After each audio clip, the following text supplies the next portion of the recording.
This is the Saturday morning interview. My name is Geoffrey Onditi. Energy is key in the development of any country. Kenya's Vision 2030 has identified energy as a key foundation and an infrastructural enabler upon which the economic, social and political pillars of this strategy will be built. So how can Kenya attain self-sufficient energy to enhance development? Today on the Saturday morning interview, I'm hosting Engineer Pavel Oimeke, the Acting Director General, Energy Regulatory Commission.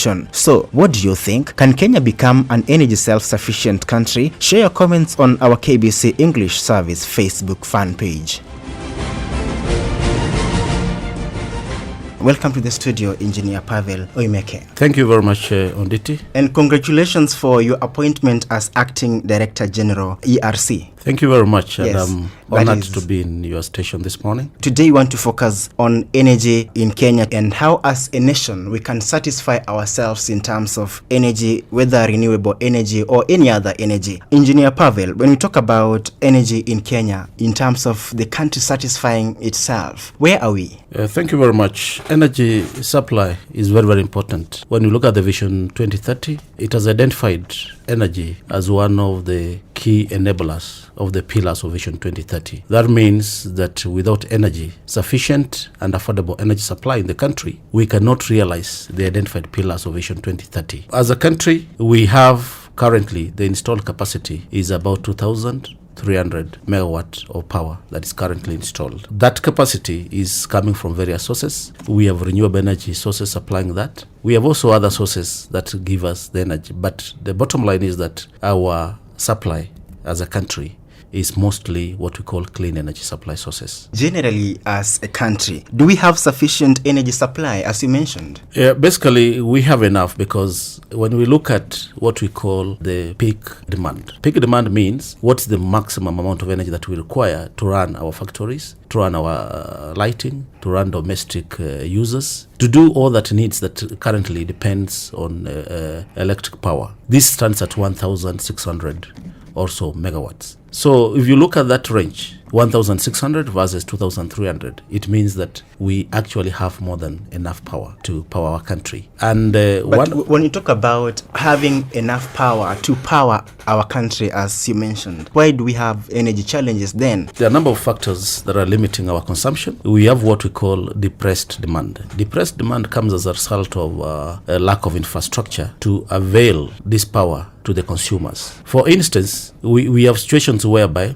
we have potential consumption in an area, but due to the fact that we don't have the grid, a distribution or transmission grid, the power lines to take this power to the users, and therefore this means that where there is consumption, these people do not get the right power. For instance, the western part of Kenya, which covers Kisii, Kisumu, Kakamega, basically the western part of Kenya. Yes. We have a problem because we don't have a transmission grid to take the power from Naivasha, where we have geothermal, to those areas. This is what the government is currently working on, to strengthen our transmission systems, to also strengthen our distribution system, to ensure that the power is able to reach the people so that they can be able to use it. Pavel, you've mentioned something to do with the right power. What do you mean exactly? Right power means that if you are a consumer, there is what we call quality power. Let me use the term quality power. Yes. You want power that is at the right, what we call the frequency, power that does not dim when you are using it, and power that does not go off.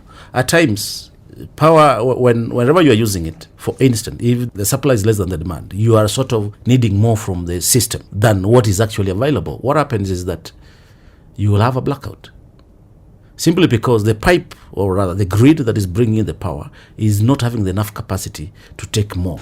I will give you an analogy of a water pipe and a tank. If you have a tank, just a very simple one there. A very simple one. Yes. If you have a tank that is giving water to your tap, if the pipe is small, definitely the rate of discharge of that water to fill your cup or your pot depends on the size of the discharge valve, the size of the valve. So if that valve is small, you can be having water. Like now, we have a lot of power around Naivasha because of geothermal, but because we don't have that capacity in the line to carry it to the western part of Kenya, it becomes a constraint.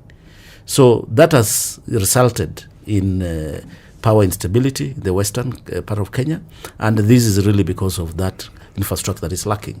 But now the government is working to improve on that. Yes. And a number of lines are being done to be able to enhance that capacity. You've said that the government is working to improve that. Why has it taken so long for these problems to be solved? Because they are known and for a long time. One factor that we must acknowledge that investing in energy is a capital intensive kind of venture. The government resources are competing with a number of other needs. We have roads that needs to be built. We have the education sector that needs money. But we have the health sector that needs money. Yes. So electricity is one of the key things the government has given emphasis. But energy is also very critical. And I will wholly agree with you. Energy is very critical, as I mentioned to you, is one of the key enablers of the pillars of Vision 2030. Now, as I mentioned, there are a number of lines. There is a line that is being done to evacuate power from Naivasha to western part of Kenya, and that's nearly in completion. So the plans are there. And as I speak from the Energy Regulatory Commission, our mandate, we also do what we call the National Energy Planning.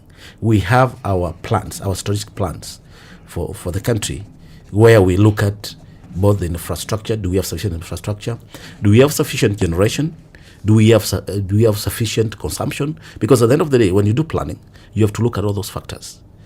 So we are responsible for that, and what I'm telling you is that we have these plans and they're being executed to ensure that Kenyans have enough power. You've mentioned the ERC, or the Energy Regulatory Commission, having the national energy planning capacity. How do you plan so that Kenya is power sufficient? What are your plans, especially by ERC? Our plan is basically to look at one of the key government objectives is to have sufficient, reliable, and affordable power. Those are three key important terms: sufficient, reliable, and affordability. We're looking at the case of industrial power consumption. Industries need reliable and affordable power so that we can also compete on the regional and even the national scale, because energy is a big contributor to the cost of production for the manufacturing sector. So the aim of the government is to ensure that we have enough, because when you don't have enough power, you have a lot of instabilities. Affordability, the government is working on systems, is working on generations that are referred to as least cost. That means that we're working on plans to bring in cheap generation. And I want to be very specific. The government is actually encouraging and also spearheading through KenGen to generate a lot of geothermal power, which is actually cheap. The government additionally is working through other technologies. And one of the technologies the government is promoting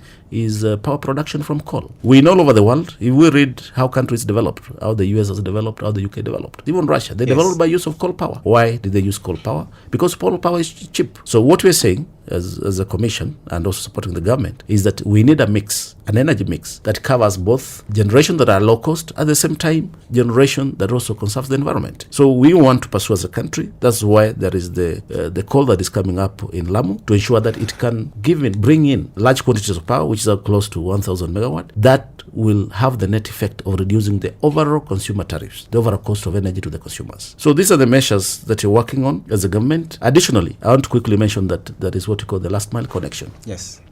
The last mile connection is where we are ensuring that consumers are connected to power, those who are proximity to the grid. And even those who are not proximity to the grid will use what we call mini grids. Mini grids are small systems that will either use renewable energy, solar, wind, or integrated with a diesel generator in a small area, a town or a village, to supply people to power. So in combination to extending the distribution grid and also the use of mini grid, the government is keen on connecting many Kenyans to power.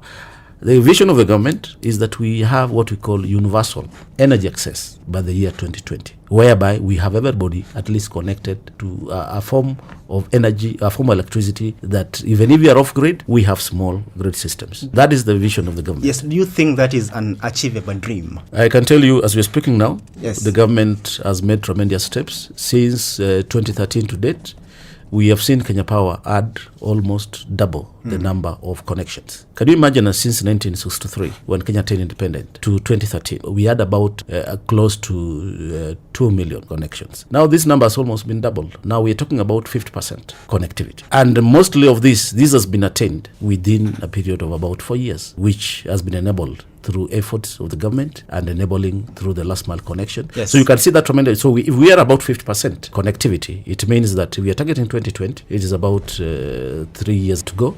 So it means that we can be able to attain that universal access. So it's an achievable dream. It's an achievable dream. This is the Saturday morning interview. Today, our focus is energy as a key pillar in development and Kenya's path to attaining energy self-sufficiency. Can Kenya become an energy self-sufficient country? Share your comments on our KBC English Service Facebook fan page. Today, I'm hosting Engineer Pavel Oimeke, the Acting Director General, Energy Regulatory Commission. When we talk about consumer protection, we know it's very important to protect a Kenyan or the consumer. And we know that the Energy Regulatory Commission is keen on protecting mwananchi or the citizen of this country. For example, when oil prices go up, it means prices of other commodities like unga or sugar, the prices also go up. How can you protect? What policy should be put in place to protect this mwananchi from oil prices that fluctuate all the time? The government has put in place measures, and of course this falls also squarely on the mandate of the Energy Regulatory Commission. If you look at our Energy Act, the Energy Act of 2006, yes, one of the key mandate of the Commission is consumer protection. And how we implemented this mandate of protecting the consumers, protecting the Wanjiko. You know, the Wanjiko don't have a voice. We, like the referee, there are many players in the energy sector. We are the people to protect the consumers because they don't have a voice. So how are we doing this? One of the key things that happened in 2010 is that the government brought in, through the Energy Regulatory Commission, we came up with a regulation to regulate the petroleum prices. This has been happening since 2010. These prices are reviewed monthly. Every 14th of every month, the Commission announces the maximum pump prices for petrol, for diesel, and for kerosene. This is important in that wherever there is a drop in the crude oil price, now that we import, most of our petroleum products are imported, all of them are imported. This is immediately, within a period of 30 days, yes, is translated into benefit to the consumers. This is very important because we had a scenario whereby there will be a drop in international prices, but the same is not translated into what we call the end user prices for petroleum products. And that is the concern of Kenyans, the oil prices internationally go down, but in Kenya, for example, they remain the same. Why? The fact is that they come down. Now, I can give you a scenario for the last, if we look at the evolution of petroleum prices. I can give you a snapshot maybe from 2014. And we, as the Energy Regulatory Commission, one of our mandates is collect, analyze data. As much as we announce the prices, we look at the data and analyze. And we are the custodian of most of the data. We have seen a continuous drop of prices. And at one time, in 2006, we recorded a low of around 82 shillings per liter of petrol. Now, I know the prices have gone up slightly. And this is, if you get the statistics of the price of crude oil internationally, you can see there is an upward trend. So what I can say is that we, as a commission, we are very much committed to ensure that Kenyans are paying a fair price for petroleum products. And this is reflecting. This is actually done. Whenever we fix prices, the formula is known. The formula that calculates the cost of all the petroleum products is actually known. And even the industry players and even other consumer protection agencies are free to come and audit the formula and look at it. And this has been done before. While you're doing that, there are so many cartels in between. So how do you regulate these cartels who really affect the prices of this oil and probably commodities? I will not say that we have cartels in the country. Not within ERC, but there are cartels within the oil industry, and we know that. What I can say is that I cannot use the term cartel, but I can tell you there are people who basically don't want to comply to the regulatory framework. Yes. We have people who take shortcuts. For instance, the price of kerosene is typically because kerosene is used as a lighting fuel for the common man, and therefore the government does not tax it as much. So what happens is that if kerosene is slightly cheaper, people will be tempted to take kerosene and also adulterate it or mix it with diesel, or sometimes they mix it with petrol which is very dangerous. Which is very dangerous. One, it will interfere with the running of your vehicle because that has not been designed to run on kerosene, it's designed to run on diesel or petrol. So that temptation to make an extra coin. There are a few guys, but what I want to say is that the Commission has a very, very active surveillance plan. We have contracted a company to go around and test the quality of the fuel that is actually being sold to motorists. What is happening is that wherever you're caught as a retailer or a petrol station to have and we have published some of these lists to the media. So you're penalized, you pay very heavy taxes,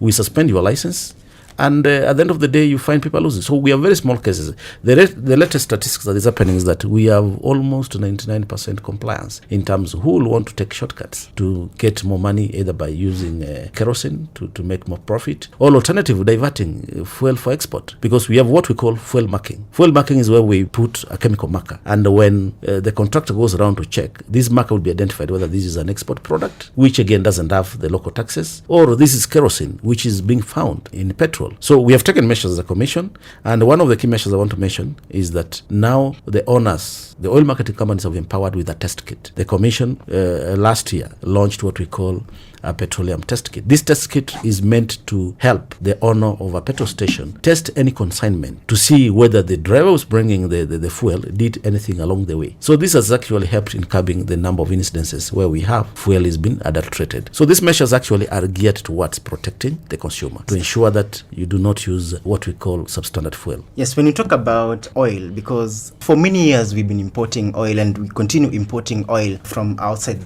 the country. But we also know that Kenya has been fortunate enough probably to have some oil from Turkana, and probably maybe research is ongoing in other areas to find out whether there is oil. Do we have hope for the future that probably in Kenya this oil will really help Kenyans? Kenya, as I can say, we are an oil producing country. Since 2012, we discovered that we have a lot of oil in the northern part of Kenya, and these are commercially viable. So far, this has been verified and proven to be commercial quantities. Yes. So what is going to happen as a country? I think we are lucky as a country to be a petroleum producing country.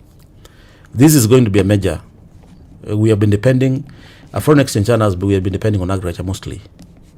As a country. So oil is going to be a major exchange earner, and once this comes, this will be used to improve infrastructure, help a lot of things. Kenya as a country, we are a developing country.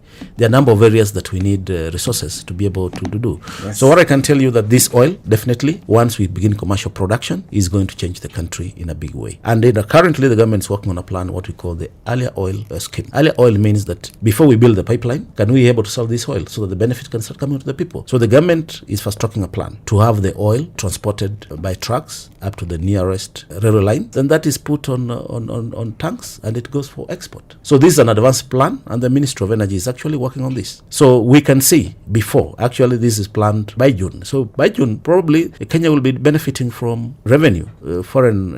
we'll be having more dollars in Kenya. We'll be having more dollars. Yes. Which means that as a country, we are better off. Yes. So I can tell you that Kenya become an oil-producing country, moves into a different league. Yes, Pavel, Oimeke, Robert, when we talk about renewable energy, I know you have a passion in renewable energy because you were there before now being appointed the Acting Director General ERC, or Energy Regulatory Commission. When we talk about renewable energy, where are we as a country in terms of doing research on this particular energy and maybe ensuring that Kenyans have this renewable energy as their source of energy? No, renewable energy simply means these energy sources that are naturally replenished. Yes. They do not get depleted completely. An easy example is solar. There we have geothermal, that is actually in Naivasha. We also have hydro, because hydro, year in, we have the rivers running. We also have other forms of energy like tidal energy. Yes. Now, Kenya as a country, we are at a point whereby we are utilizing actually three major sources of renewable energy. I can say three major upcoming sources of renewable energy. The leading actually is what we call geothermal energy. This is by utilizing the heat in the earth, which is basically used when we pump water into the underground. It comes in as steam, and that is used to run a turbine to give us power. Now we are utilizing that, and that has become a major saver in terms of the cost of electricity has actually been high. We have been able to reduce the cost of electricity since 2013 by around 25% because of the geothermal resources. We saw in 2015, the president launched geothermal, about 140 megawatt of geothermal, and more is being added in the grid. This has had a net effect of reducing the cost of energy. That's one example of utilization of renewable energy in Kenya. The other utilization of renewable energy is wind. We are now at the point whereby we have seen a lot of expression of interests, a lot of interest from developers who wants to come in and build wind power plants. Already as we speak, Kenya has about 25 megawatt of wind which is actually running. We have what we call the Electricana wind that is going to be about 300 megawatts. This is actually nearly in completion, and soon the country will be utilizing that power. And that is big. That is very big, Yes. 300 megawatts. Yes. That's very big. So that will be coming on stream very, very soon. And when it comes to solar, we have also seen a lot of exploration of interests, whereby we have seen now even private sector is actually resorting to use of solar photovoltaic, solar PV, to be able to power their industries. And as a government, we have received a lot of interest from developers. And I can tell you that in the next 5 years, when you look at our what we call the energy mix, where does our energy come from? Renewable energy is going to be one of the contributors. Yes. And as of now, we can say that despite the fact that our installed capacity of renewable energy is slightly lower than non-renewable energy sources, but when you look at the energy we use, what generates the energy? Sometimes we have recorded when we had a good hydrology, when the rains were there, we had about almost 85% of the energy we use, the unit, the kilowatt hour, come from renewable energy sources. So to me, that is a big win for the country. Renewable energy contributing a big way. And finally on solar, we have seen, instead of using the kerosene lanterns, now we are seeing a lot of interest in what we call the solar lanterns. They have become very cheap. Solar has become very cheap. And we are seeing even the common man buying solar lanterns instead of using kerosene lamps. So to me, this is a big win. And that's why the government now has set up systems that actually promote renewable energy and ensure that they're being used. Yes, finally, Engineer Pavel Oimeke, Director General, Energy Regulatory Commission. I know you were appointed yesterday. Probably you have plans for this commission, the ERC, and maybe to make it even better. What are your major plans that you have for this commission? One of the key things that I intend to do as the Director General of ERC is to create an enabling environment for investors. In Kenya, the government has a plan to bring in what we call a reliable, affordable power. This money that is going to build this power, to build this energy requirement for the country, is not going to come wholly from the government. Therefore, one of my key things is to create an enabling environment through right frameworks like regulations to ensure that the investors who are coming in, they are able to invest in the energy sector, and we reduce what we call transactional costs.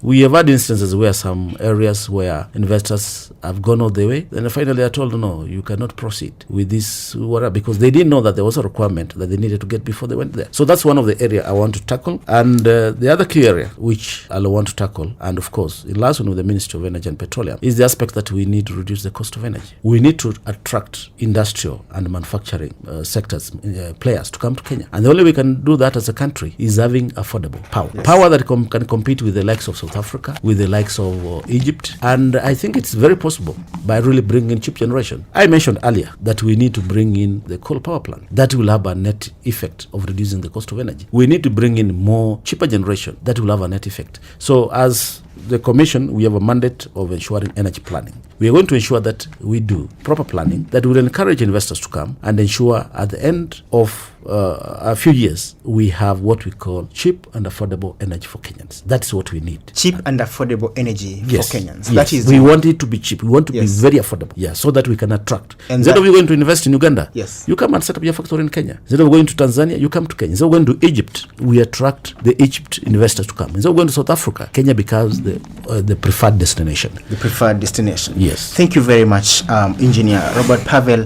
Oimeke, for your time and granting us the first interview as the new Director General, Energy Regulatory Commission here in Kenya. Thank you very much for your time. Thank you, Mr. Ndidi. It's a pleasure. Thank you. And with that, we come to the end of the Saturday morning interview. Today, we have focused on energy self-sufficiency in Kenya. I have been speaking with Engineer Pavel Oimeke, the Acting Director General, Energy Regulatory Commission. Till next week, my name is Geoffrey Onditi.